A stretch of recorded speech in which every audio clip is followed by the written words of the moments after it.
नमस्कार दोस्तों, आप सभी का स्वागत है आपका अपना यूट्यूब चैनल हिंदी पाठ्यक्रम में। दोस्तों, आज हम 20 इम्पोर्टेंट जनरल अवेयरनेस लेके आए हैं जो सभी कम्पिटिटिव एग्ज़ाम के लिए काफ़ी ज़्यादा इम्पोर्टेंट है। आइए दोस्तों, वीडियो को हम शुरू करते हैं।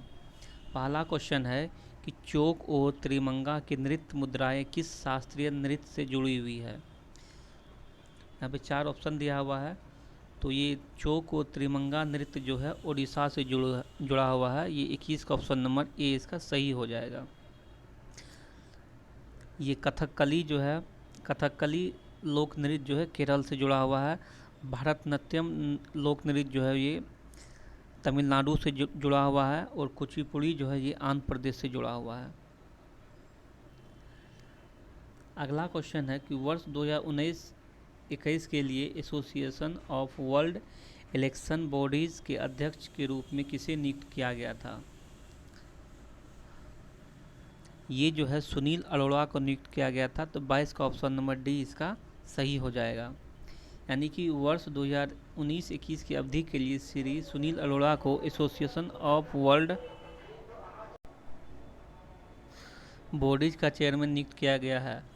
सुनील अरोड़ा भारत के 23वें वर्तमान मुख्य चुनाव आयुक्त है। ये भी इम्पोर्टेंट क्वेश्चन है कि सुनील अरोड़ा भारत के 23वें वर्तमान चुनाव आयुक्त है। अगला क्वेश्चन है कि भारतीय संविधान द्वारा निम्नलिखित में से कौन सी शक्तियाँ राज्यसभा को दी गई है जिनका लोकसभा द्वारा लाभ नहीं उठाया जा सकता है। तो ये है, यह संसद को केंद्र व राज्य दोनों के लिए नई अखिल भारतीय सेवा के सृजन हेतु अधिकृत कर सकती है। दूसरा, यह संसद को राज्य सूची में से विधि बनाने हेतु अधिकृत कर सकती है। 23 का जो है ऑप्शन नंबर इसका सी हो जाएगा, यानी कि ए तथा दो दोनों सही है। अगर हम संविधान के अनुच्छेद 312 के अंतर्गत राज्यसभा नई अखिल भारतीय सेवाओं का निर्माण कर सकती है, जबकि अनुच्छेद 249 के अंतर्गत राज्यसभा संसद को राज्य सूची के किसी विषय पर कानून बनाने का अधिकार दे सकता है। अगला क्वेश्चन है, पल्लवों के राज्य की राजधानी कहाँ थी। तो पल्लवों की राज्य की राजधानी ये कांचीपुरम थी। तो 24 का ऑप्शन नंबर डी इसका सही हो जाएगा। अगला क्वेश्चन है, निम्न में से कौन सा तत्व तनु हाइड्रोक्लोरिक एसिड के साथ गर्म करने पर भी प्रतिक्रिया नहीं करता लेकिन सल्फ्यूरिक एसिड के साथ प्रतिक्रिया करता है। ये आपके सामने 4 ऑप्शन है, सोडियम, लोहा, तांबा, मैग्नीशियम। तो ये 25 का ऑप्शन नंबर इसका सी हो जाएगा, तांबा हो जाएगा। यानी कि तांबा ऐसा तत्व है जो हाइड्रोक्लोरिक अम्ल के साथ गर्म करने पर भी क्रिया नहीं करता, परंतु सल्फ्यूरिक अम्ल के साथ क्रिया कर लेता है। अगला क्वेश्चन है कि मिट्टी पोषक तत्वों में समृद्ध है, जैसे कैल्शियम कार्बोनेट, मैग्नीशियम, पोटास और चूना।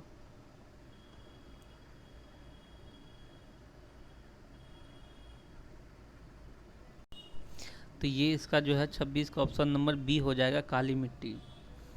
अगर काली मिट्टी की बात करें, काली मिट्टी कैल्शियम कार्बोनेट, मैग्नीशियम, पोटास तथा चूना जैसे पोषक तत्वों में समृद्धि होती है। काली मिट्टी को रेगूर या कारी कपास मिट्टी के नाम से भी जाना जाता है। ये इंपॉर्टेंट है, काली मिट्टी को जो है रेगूर या काली कपास मिट्टी के नाम से जाना जाता है। यह कपास की खेती के लिए काफ़ी ज़्यादा उपयुक्त होती है। क्वेश्चन नंबर 27 है कि अश्वघोष एक कवि जिन्होंने बुद्धचरित नामक बुद्ध की जीवनी की रचना की, किस शासक के दरबार में रहते थे। अश्वघोष जिन्होंने बुद्ध चरित नामक रचना किया और जो है बुद्ध की जीवनी की रचना की, वो किस शासक के दरबार में रहते थे। तो ये जो है कनिष्क के दरबार में रहते थे। अगर हम अश्वघोष की बात करें कि अश्वघोष जिन्होंने महात्मा बुद्ध की जीवनी बुद्ध चरित की रचना की थी, कुषाण शासक कनिष्क के दरबार में निवास करता था। कनिष्क कौन थे? कुषाण शासक थे जिसके दरबार में निवास करते थे। ज्ञात हो कि 78 ईस्वी में कनिष्क के राज्य अभिषेक के दौरान शक संवत की प्रारंभ हुआ था। यानी 78 ईस्वी में शक संवत शुरुआत हुआ था। यह संवत भारत सरकार द्वारा प्रयोग में किया जाता है। क्वेश्चन नंबर 28 है, केंद्र शासित प्रदेश में जम्मू और कश्मीर के विभाजन की निगरानी के लिए संघ सरकार द्वारा गठित समिति के प्रमुख कौन है। इसका ऑप्शन कट गया है, लेकिन इसका आंसर है संजय मित्रा। यानी कि केंद्र सरकार द्वारा जम्मू कश्मीर का केंद्र शासित प्रदेश में विभाजन करने हेतु जो समिति गठित की गई थी उसके प्रमुख कौन थे? संजय मित्रा थे। क्वेश्चन नंबर 29 है कि 2019 एशियाई स्कूनर चैंपियनशिप किसके द्वारा जीती गई थी? 2019 में एशियाई स्कूनर चैंपियनशिप कौन जीता था? ये जीता था पंकज आडवाणी। 29 का ऑप्शन नंबर इसका सी सही हो जाएगा। वर्ष 2019 की एशियन स्कूनर चैंपियनशिप को प्रसिद्ध खिलाड़ी पंकज आडवाणी ने जीता था। क्वेश्चन नंबर 30 है कि फीफा विश्व कप 2022 की मेजबानी किस देश द्वारा की जाएगी? तो ये कतर द्वारा की जाएगी। फीफा विश्व कप 2022 की मेजबानी कौन करेगा? कतर द्वारा की जाएगी। क्वेश्चन नंबर अगला है 31 कि बोनालू जिसमें देवी महाकाली की पूजा की जाती है डैश में मनाया जाता है।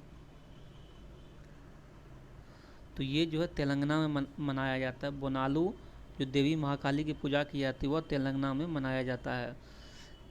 बोनालू उत्सव के बारे में अगर हम बात करें तो बोनालू उत्सव जिसमें देवी महाकाली की पूजा अर्चना की जाती है तेलंगाना में मनाया जाता है। तेलंगाना जो है आंध्र प्रदेश से अलग हुआ था 2014 ईस्वी में। क्वेश्चन नंबर 32 की अगर हम बात करें कि डैश जड़ों व तनों के वृद्धि बिंदुओं पर मौजूद होता है और उसकी लंबाई बढ़ाता है। तो ये होगा 32 का ऑप्शन नंबर इसका शीर्ष विभाज्या होगा। यानी शीर्ष विभाज्या नामक उत्तक समांतर जड़ों तथा तनों के वृद्धि बिंदुओं पर स्थित होते हैं तथा उनकी लंबाई बढ़ाने में मदद करते हैं। शीर्षस्थ विभाज्या पार्श्वीय विभाज्या 3 प्रकार के विभाजोत्तकी उत्तक है। अगला क्वेश्चन है प्रसंस्कृत तथा उपचरित प्लास्टिक वेस्ट को कपास तंतुओं के साथ मिलाकर कैरी बैग बनाने हेतु खादी एवं ग्राम उद्योग आयोग ने निम्न में से किस प्रोजेक्ट को लॉन्च किया है? तो ये लॉन्च जो किया है रीप्लान यानी पुनः योजना क्या है। इसका 33 का ऑप्शन नंबर डी सही हो जाएगा। यानी खादी तथा ग्रामोद्यान आयोग द्वारा प्लास्टिक वेस्ट तथा कपास को मिलाकर कैरी बैग बनाने हेतु रीप्लान नामक परियोजना का शुभारंभ किया गया है। क्वेश्चन नंबर 34 की अगर हम बात करें कि वह निश्चित ब्याज दर जिस पर आरबीआई सरकारी प्रतिभूतियों आदि के बदले लिक्विडिटी एडजस्टमेंट फैसिलिटी एलएएफ के अंतर्गत बैंकों को ओवरनाइट लिक्विडिटी प्रदान करता है क्या कहलाता है? सीमांत दर या रिजर्व रेपो रेट बैंक दर। तो इसका ऑप्शन नंबर हो जाएगा सी रेपो रेट हो जाएगा। 34 का ऑप्शन नंबर सी हो जाएगा। यानी कि रेपो रेट वह दर है जिसके द्वारा आरबीआई रातों रात लैफ के अंतर्गत बैंकों में सरकारी प्रतिभूतियों के लिए तरलता प्रदान करता है। अगर हम लैफ की फुल फॉर्म की बात करें तो लिक्विडिटी एडजस्टमेंट फैसिलिटी होता है। अगला क्वेश्चन है कि ब्रह्म समाज के बारे में निम्न में से कौन सा कथन गलत है? यहाँ पे 4 ऑप्शन है। पहला है कि यह उपनिषेधों में विश्वास नहीं करता था। दूसरा है इस पे गंभीर रूप से धर्मों के आदर्श से हिंदू धर्म और ईसाई धर्म को आकर्षित किया। सी है इसने अपने सदस्यों को अन्य धार्मिक प्रथाओं की आलोचना करने से मना किया। डी है इसने मूर्ति पूजा और बलिदान के सभी रूपों को प्रतिबंधित कर दिया है। तो ये इसका ऑप्शन नंबर ए गलत है क्योंकि यह उपनिषदों में विश्वास नहीं करता था। ये गलत है।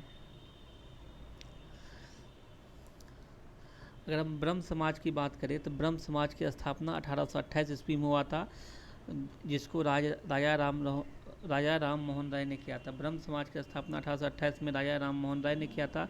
यह हिंदू तथा ईसाई धर्म के सिद्धांत पर निर्मित था। इसमें दूसरे धर्मों की बुराई मनाही थी। इसमें मूर्ति पूजा तथा बलियों की मनाही थी।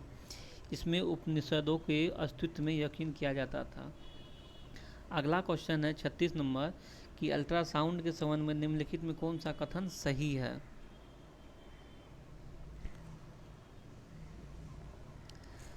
यह एक मिदिया गुर्दे में निर्मित छोटे पत्थरों को तोड़ने के लिए अल्ट्रासाउंड प्रयुक्त होती है। दूसरा है इकोकार्डियोग्राफी तकनीक में अल्ट्रासोनिक तरंगों को हृदय के विभिन्न हिस्सों से प्रतिबिंबित करने और हृदय की छवि बनाने के लिए प्रयोग किया जाता है।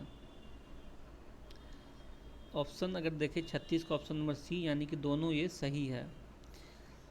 पराश्रय ध्वनि तरंगे वे तरंग है जिनकी आवृत्ति 20 या हर्ट्ज से अधिक होती है। इन तरंगों का प्रयोग गुर्दे की पथरी को तोड़ने में तथा इकोकार्डियोग्राफी तकनीक में हृदय का प्रतिबिंब बनाने तथा हृदय के विभिन्न भावों को देखने में किया जाता है। अगला क्वेश्चन है कि भारतीय रिजर्व बैंक द्वारा रिपोर्ट किए गए प्रेषण के आधार पर भारत में आवक प्रत्यक्ष विदेशी निवेश पर डेटा के रखरखाव और प्रबंध के लिए डैश भी जिम्मेदार होते हैं। तो ये 37 का ये जिम्मेवार होता है। अंतिम ऑप्शन नंबर डी आंतरिक व्यापार एवं उद्योग संवर्धन होगा। यानी भारतीय रिजर्व बैंक द्वारा रिपोर्ट किए गए प्रेक्षण के आधार पर भारत में आवक प्रत्यक्ष विदेशी निवेश पर डेटा के रखरखाव तथा प्रबंध हेतु आंतरिक व्यापार तथा उद्योग संवर्धन विभाग उत्तरदायी होता है। अगला क्वेश्चन है कि इंदिरा गांधी बांध किस राज्य में बनाया गया है। तो इंदिरा गांधी जो है नर्मदा नदी और मध्य प्रदेश में है। 38 का ऑप्शन नंबर डी इसका सही हो जाएगा। क्वेश्चन नंबर 39 है कि छोटा नागपुर पठार पर निम्नलिखित में से कौन सी नदी प्रभावित होती है।